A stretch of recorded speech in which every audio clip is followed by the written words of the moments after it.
आता पाहूया, घरातला माणूस एखादा माणूस बाहेर गेला तर त्याची सर्वजण वाट पाहत बसतात, पण आपल्या नाशिकमध्ये बाहेर गेलेला माणूस परत येईल का इतकाच प्रश्न पडला नाहीये, तर तो जिवंत परत येईल का अशी काळजी कुटुंबियांना वाटत असते. त्याचं कारण आहे नाशिकमधले खड्डे. याच खड्ड्यांनी गेल्या 6 महिन्यात 5 जणांचे जीव घेतलेत. कुंभमेळ्यासाठी रस्त्यांची कामं सुरू आहेत, पण त्यामुळे पडलेले खड्डे यमदूतासारखे रस्तोरस्ती उभे ठाकले. तरीही त्याची पर्वा ना महापालिकेला आहे ना प्रशासनाला, आणि त्यांच्यामुळे हे मृत्यूचे खड्डे पडले. ते कंत्राटदार ही मोकाट आहे. पाहूयात. नाशिकमध्ये खड्डे बनले यमदूत.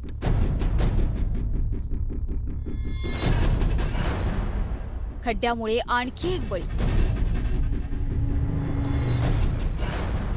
जीव गेले तरी प्रशासनाची कुंभकर्णी झोप.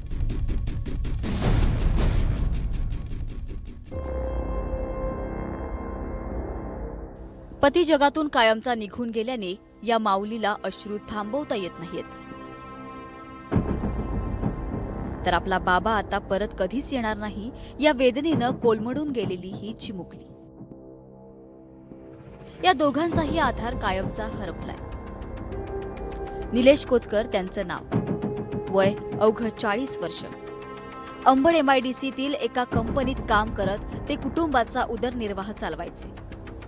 खरं तर रोज ते दुचाकीवरून याच रस्त्यानं जात असत. 26 जुलै 2026 हा दिवस उजाडला. रोजच्या प्रमाणे ते दुपारी जेवणासाठी दुचाकीवरून घरी निघाले, पण वेळ दुपारी 1:30 वाजता. ठिकाण एक्सलो पॉइंट चौक. निलेश कोतकर जेवण्यासाठी घरी जात होते. एक्सलो पॉइंट चौकातील खड्ड्यामुळे अपघात. निलेश कोतकर दुचाकीवरून खाली पडले. निलेश कोतकर यांच्या डोक्याला गंभीर दुखापत. कोतकरांना रुग्णालयात दाखल करण्यात आलं. उपचारादरम्यान निलेश कोतकर यांचा मृत्यू. निलेश कोतकर यांच्या मृत्यूमुळे त्यांच्या कुटुंबावर दुःखाचा डोंगर कोसळलाय. म्हणूनच त्यांची पत्नी मदतीसाठी प्रशासनाकडे मदतीची याचना करते. या खड्ड्यांमुळे जी माझ्या घरावर परिस्थिती ओढावलेली आहे, तर त्या परिस्थितीवर मार्ग काढण्यासाठी आम्ही इथे आलेलो आहे. माझ्या आणि माझ्या मुलीच्या भविष्यासाठी महापालिकेने काहीतरी तरतूद करावी एवढीच माझी इच्छा आहे, बस, बाकी काहीच नाही. निलेश यांच्या मृत्यूमुळे त्यांची आई, वडील आणि भावाकडून प्रशासनानेच निलेश यांचा बळी घेतल्याचा आरोप केलाय. या शासनाच्या चुकीच्या धोरणांमुळे आमच्या पोराचा सत्यानाश झाला. आम्ही काय कोणाजवळ बोलणार.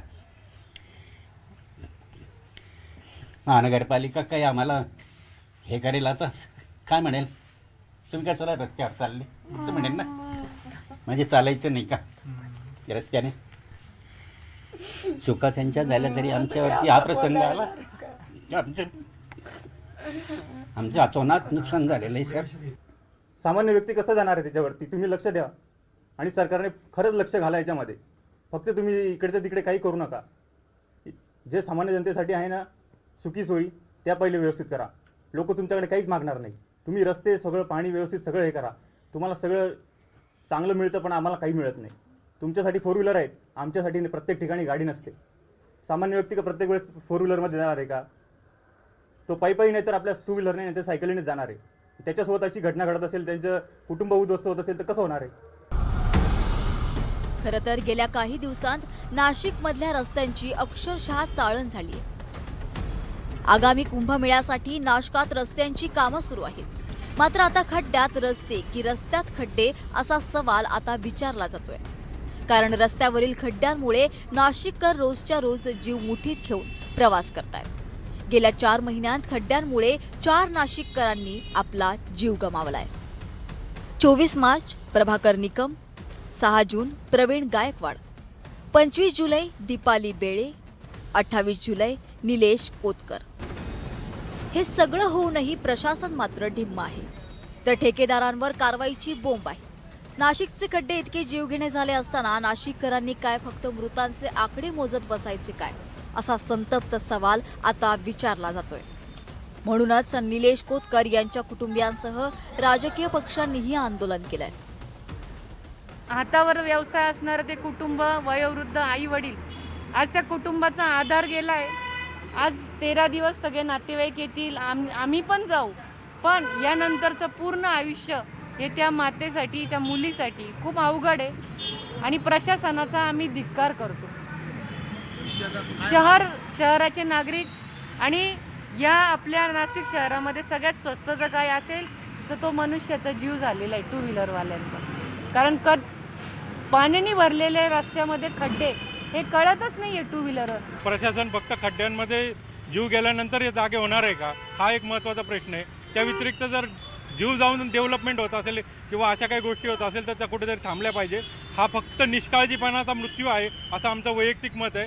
तर जे काही अधिकारी असतील, कुणा जे काही याला जबाबदार असतील, त्यांच्यावर सदोष मनुष्यवधाचा गुन्हा का दाखल होऊ नये हा आमचा मूळ प्रश्न आहे. नगरपालिकेला म्हणा किंवा सरकारला जे काही इथं उद्योजकांकडून एवढं मोठं उत्पन्न आमच्याकडून मिळतं, तर आम्हाला सुविधा का नाही? आमच्याकडे काम करणारा माणूस संध्याकाळी व्यवस्थित घरी पोहोचेल तिथपर्यंत जर आमची जबाबदारी असते साहेब, तर आज त्याची बायको एक धाकात असते, माझा नवरा पडला की काय, हां, तर हे कुठंतरी थांबायला हवं.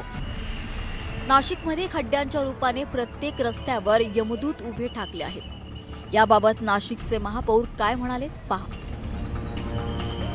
जो विषय आहे त्याच्यामध्ये 2 गुन्हे दाखल झालेले आहे. काही सगळ्याच मेजर कंत्राटदारांना आपण पेनल्टी केली आहे.